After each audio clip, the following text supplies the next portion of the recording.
Dear students, आप सभी का बहुत बहुत स्वागत है हमारे यूट्यूब चैनल स्टडी विद दुलार में। तो बच्चों, यहाँ पे ये क्लास 2 का हिंदी बुक है, चैप्टर 9, और इस चैप्टर का नाम है बोपदेव।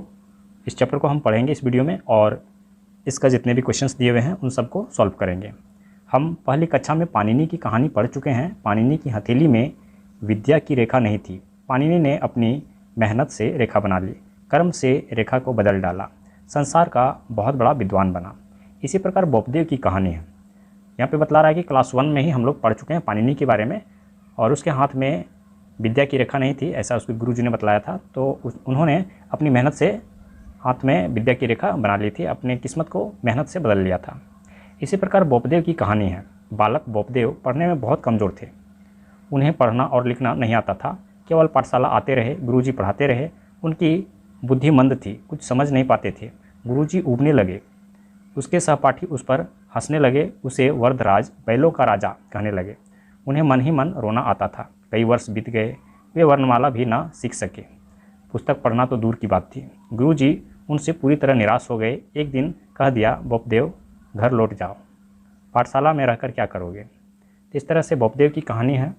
और वह मंदबुद्धि बच्चा था, उसे पढ़ना लिखना नहीं आता था। कई वर्ष बीत गए थे, लेकिन अभी तक वर्णमाला भी नहीं सीखा था। और उसके जो सहपाठी थे उसका मजाक उड़ाया करते थे, उसे बैलों का राजा कहा करते थे।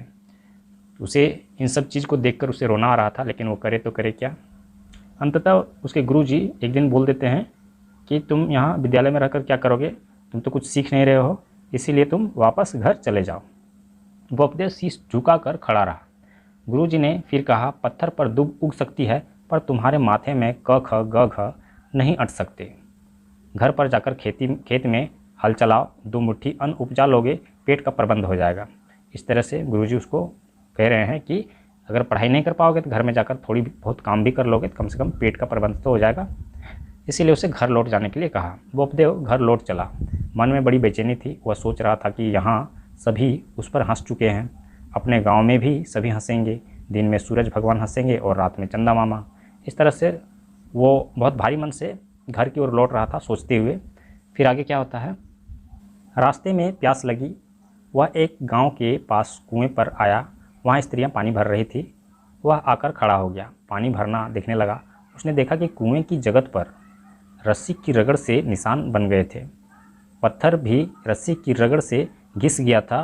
वे अपनी प्यास को भूलकर सोचने लगे, जब पत्थर घिस सकता है तब उसकी मोटी बुद्धि भी घिस सकती है। मेहनत से बुद्धि समझने लगेगी, वह परिश्रम से पढ़ सकता है। तो यह बात उसकी समझ में आ रही थी कि अगर काफ़ी परिश्रम किया जाए तो बात उसकी समझ में आ सकती है, पढ़ाई उसके समझ में आ सकती है और वह पढ़ाई कर सकता है। क्योंकि इतनी कठोर पत्थर पर अगर रस्सी के बार बार आने जाने से उसमें जब इस तरह का चिन्ह बन सकता है तो फिर दिमाग तो इतनी कठोर नहीं है। बोपदेव की नज़र जगत पर रखे घड़ों पर गई। स्त्रियां भरे हुए घड़ों को उठाकर जा रही थी। उसने देखा कि मिट्टी के घड़ों के लगातार रखे जाने से पत्थर की जगत पर गड्ढे बन गए हैं। वे सोचने लगे कि मिट्टी के घड़े की रगड़ से पत्थर घिस जाता है, क्या उसका माथा पत्थर से भी कड़ा है? ऐसा नहीं हो सकता। वह दिन रात पढ़कर अपनी मंदबुद्धि को तेज कर सकता है। इस तरह से उसकी समझ में आने लगा कि अगर अधिक मेहनत किया जाए तो पढ़ाई उससे ज़रूर होगा, वो पढ़ाई कर सकेगा। उसे प्यास महसूस हुई, मांग कर जल पी लिया। हाथ में जल लेकर पढ़ने का संकल्प किया। वे पाठशाला की ओर चल पड़े। फिर से वह घर जाने को छोड़कर वह विद्यालय की ओर चल पड़ता है। उसने गुरुजी के चरणों में झुककर कहा, मुझे एक बार अवसर दीजिए, मैं मन लगाकर पढ़ूंगा। और वह फैसला कर चुका था कि वह चाहे कुछ भी हो जाए, काफ़ी मेहनत करके वह पढ़ाई करेगा। और गुरुजी के पास आकर उसे प्रणाम करते हैं और कहते हैं कि मुझे एक मौका और दीजिए। गुरुजी उसके भाव को समझ गए। वे पाठशाला में रख लिए गए। वह मन से पढ़ने लगे। गुरुजी ने उसके मन को पढ़ लिया, उसे स्नेह से पढ़ाने लगे। कुछ दिनों के बाद गुरुजी ने समझ लिया कि बोपदेव गुदड़ी में छिपा लाल था। वह पढ़कर विद्वान बना। उसने व्याकरण की पुस्तक लिखी। तो बोपदेव ने ही हिंदी व्याकरण के पुस्तक को लिखा था, और जिसे हम लोग आज के समय में भी पढ़ते हैं, तो उसी के द्वारा लिखी गई पुस्तक है वो। यहाँ पे यह चैप्टर समाप्त हो गया है। चलिए देखते हैं क्या क्वेश्चन है। अभ्यास यहाँ पे दिया हुआ है। अनुस्वार और चंद्रबिंदु का शब्द दिया हुआ है। संसार, मंद, प्रबंध, ये अनुस्वार का शब्द है। चंद्रबिंदु का शब्द यहाँ पे नीचे दिया हुआ है। हंसना, यहाँ, गांव, वहाँ। इस तरह से चंद्रबिंदु और अनुस्वार का उपयोग होता है। संयुक्त वर्ण हर चैप्टर में दिया गया है, जो शब्द उस चैप्टर में आए हुए हैं। इस तरह से विद्वान, मुट्ठी, स्त्री, ये संयुक्त वर्ण है।